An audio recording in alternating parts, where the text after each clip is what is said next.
इसमें बिल्कुल प्रोसीजर जो है वो निर्धारित है।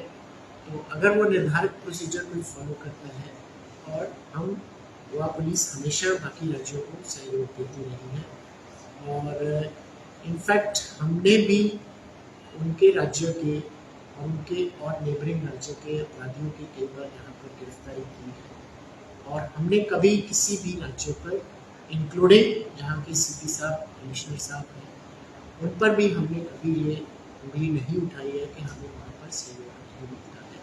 तो इसलिए ये कहना और वो भी मीडिया के सामने कि उस राज्य से हमें सहयोग नहीं मिलता ये बिल्कुल इनकरेक्ट है, तथ्यों पर आधारित नहीं है और हमारे पास इस तरह का हैदराबाद पुलिस का कोई भी डॉक्यूमेंट यहाँ पर नहीं है जिस पर उन्होंने ये हमारे राज्य की पुलिस से सहयोग मांगा हो या उसकी अपेक्षा की हो। हैदराबाद पुलिस आपको गोवा को अगर कोई केस है तो पूरा सहयोग देती है? देखिए ये तो केस टू केस डिपेंड करता है और हमने कभी उनको अगर नहीं मिला है कभी सहयोग तो हमने कभी मीडिया के जरिए ये नहीं कहा। हम हमेशा उच्च अधिकारियों को अप्रोच करते हैं। इनफैक्ट गोवा के अंदर भी बहुत राज्यों की पुलिस फोर्सेज यहाँ पर आती है। अगर थाना स्तर पर उनको इसका सहयोग नहीं मिलता है तो वो जिला के एसपी या इंस्पेक्टर जनरल या इवन डीजीपी, बहुत सारी ऐसी उदाहरणें हैं जहाँ पर इंस्पेक्टर रैंक के अधिकारी ने भी डीजीपी गोवा को यहाँ पर अप्रोच किया है और हम उनको पूरी सहयोग देते हैं।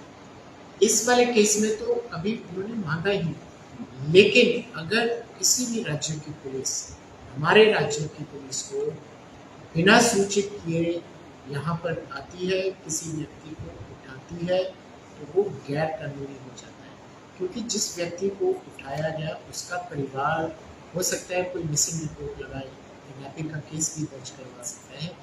प्लस अगर वो यहाँ से कुछ सीज करके लेके जाते हैं तो रास्ते में अन्य राज्य की पुलिस उनसे पूछ सकती है कि ये आप चीज़ कहाँ से ला रहे हो, पर्टिकुलरली अगर वो कॉन्ट्राबैंड हो। तो इन्हीं चीज़ों को ध्यान में रखते हुए अंतर्राज्यीय पुलिस सहयोग के लिए प्रोसीजर निर्धारित किए गए हैं लॉ के अंदर भी और स्टैंडिंग ऑर्डर्स भी हैं और अलग अलग हाई कोर्ट्स ने भी इनके बारे में अपनी ऑब्जर्वेशंस दी।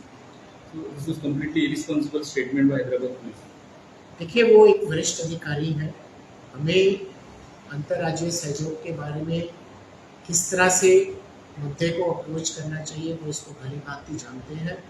हमें नहीं मालूम कि उनके क्या मोटिव्स हैं इस तरह से मीडिया के सामने इस मुद्दे को उठाने के, जबकि निर्धारित प्रोसीजर इसमें कायम है और बहुत सारे न्यायालयों ने भी ये कहा है कि अंतर्राज्यीय सहयोग के लिए, क्योंकि क्राइम तभी कंट्रोल हो सकता है अगर एक राज्य की पुलिस दूसरे राज्य की पुलिस को सहयोग देगी और उनको सहयोग देने के बाद अगर वो वांछित अपराधी है तो उसको गिरफ्तार करेगी। तो जैसा मैंने पहले कहा, फिर भी at the cost of reputation Goa police ने कभी इन 6 महीनों के अंदर 7 महीनों के अंदर एक भी स्टेशन डायरी दायर नहीं की गई है। उदाहरण के तौर पर अभी हमारी टीम एक हरियाणा में गई है, वहाँ पर उन्होंने हर अलग अलग थाने के अंदर जाके स्टेशन डायरी की है, वहाँ की पुलिस को अपने साथ लिया है और जिनकी स्टेटमेंट रिकॉर्ड करनी है उनको पुलिस को साथ लेके जाना। अगर आप उस राज्य की पुलिस को बिना बताए किसी जगह पर रेड करते हैं तो उस पुलिस के प्रति हो सकता है लोकल वायलेंस भी कर दें, क्योंकि हर बंदा तो ये बताता नहीं कि मैं पुलिस अधिकारी हूँ। सिविल में मुफ्ती क्लोथ्स में सिविल क्लोथ्स में लोग आते हैं, तो इसलिए ये एक बड़ा रिस्की एंटरप्राइज भी हो जाता है। मैं मानता हूँ कि कई बार कई अपराध ऐसे होते हैं जिसमें आपको सीक्रेसी रखनी पड़ती है। नॉर्मली कुछ अधिकारी ये कहता है कि हमारी सीक्रेसी आउट करती है, लेकिन अंतर्राज्यीय पुलिस सहयोग में आपको दूसरे राज्यों की पुलिस पर विश्वास करना जरूरी होता है, अन्यथा हम क्राइम को या क्रिमिनल को मुकेल नहीं डाल सकते। तो इस ड्रग्स में जो अरेस्ट हुए अभी वगैरह, तो उनका आपने कम्युनिकेट किया उनको? अगर आपको किसी केस में हमने रिप्लाई नहीं आया तो आप आगे क्या करेंगे? नहीं, वो उनकी मर्जी है, उनको अगर वो वो उनके रिकॉर्ड पे डिपेंड करता है कि किस तरह का उनके अपराधियों ने डिस्क्लोजर किया है, और अगर वो उनको वांछित होंगे तो डेफिनेटली उसकी कस्टडी दी जाएगी। मुझे ये भी बताया गया है कि उन्होंने एक पर्चा दर्ज किया है वहाँ पर, जिसमें 174 लोग जो हैं नामजद हैं, लेकिन हमें ये नहीं बताया गया कि उसमें कितने गवाह थे। इसका मतलब है 174 हैं, अन्य राज्य के भी होंगे, हो सकता है उनके राज्य के भी हों। तो इस तरह से मेरा ये कहने का मतलब है कि जब भी राज्य पुलिस सहयोग की अपेक्षा हो तो वरिष्ठ अधिकारियों से बात करनी चाहिए। सीपी हैदराबाद साहब ने एक बार भी मेरे से बात नहीं की, हमारे आईजीपी साहब से बात नहीं की, जिला एसपी से बात नहीं की। दूसरी बात, हमारे यहाँ पर कोई भी स्टेशन डायरी दायर नहीं हुई। तो ये मेथड जो है, इस तरह से अपनी grievances about a particular police force, ये जो उसके तौर तरीके हैं, ख़ास तौर पे ड्रग ट्रेड में अलग अलग तरह के फोरम्स बने हुए हैं। नेशनल कोऑर्डिनेशन फोरम है, रीजनल कोऑर्डिनेशन फोरम है, इवन रीजनल कमेटीज़ भी बनी हुई हैं अलग अलग राज्यों में। दक्षिण राज्यों की अलग है, पश्चिम राज्यों की अलग है।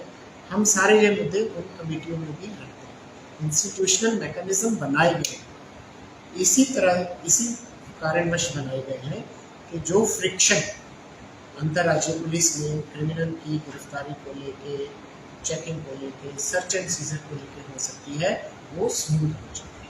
खासतौर पर होमिसाइडल केसेस में बहुत ही एक्सीलेंट है। 100% मर्डर केसेस यहाँ पर वर्कआउट होते हैं, कन्विक्शन रेट भी बढ़िया है। तो हम एक सक्षम और व्यवसायिक पुलिस फोर्स है, और हम अपने आप को इस केस को लॉजिकल एंड तक ले जाने के लिए सक्षम समझते हैं। मैं अपनी ही पुलिस के बारे में कमेंट कर सकता हूँ। और एक इंसिडेंट हुआ में अभी रिसेंटली हुआ, गन शॉट फ्रेंड मैनिंग, उसमें अरेस्ट नहीं है अभी तक हुआ है। उसमें देखिए, हमारी अभी ऑनगोइंग इन्वेस्टिगेशन है, उसमें काफ़ी प्रोग्रेस करनी गई है। चूँकि इन्वेस्टिगेशन अभी ऑनगोइंग है, और हम अगर कुछ बोलेंगे इसमें तो वो हमारी ऑनगोइंग इन्वेस्टिगेशन की कामयाबी को प्रभावित कर सकता है। लीड्स हैं, और उन लीड्स के ऊपर लॉजिकली काम भी हो रहा है। सर, ड्रग्स पे सीएम ने कहा था कि जो एएनसी है, एंटी नार्कोटिक सेल, उनको उस सेल को स्ट्रेंथन करने की जरूरत है, और भी ज्यादा डिटेक्टर्स है उनको पकड़ने के लिए टीम शायद बढ़ भी सकती है। इस बारे में आपका क्या है? 2 दिन पहले सीएम ने मीटिंग भी ली थी एएनसी स्ट्रेंथन करने के लिए। एएनसी का परफॉर्मेंस बहुत बढ़िया है। अभी भी कुछ चंद दिनों के अंदर ही उन्होंने काफ़ी गिरफ्तारियाँ की हैं। 2 फॉरेनर्स लेडी को भी पकड़ा है, उनसे भी रिकवरी हुई है। उसके अलावा एक व्यक्ति को बीच साइड से भी पकड़ा है, जिसके पास से गांजा रिकवर किया गया है।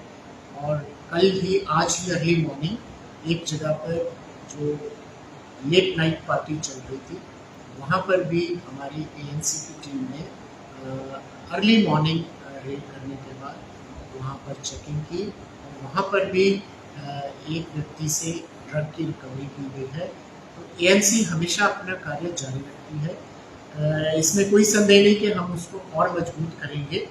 और जहाँ तक ड्रग ट्रेड का सवाल है, गोवा पुलिस की हमेशा से ज़ीरो टॉलरेंस पॉलिसी रही है, आगे भी रहेगी, और हम इसको और ज़्यादा मजबूत करेंगे।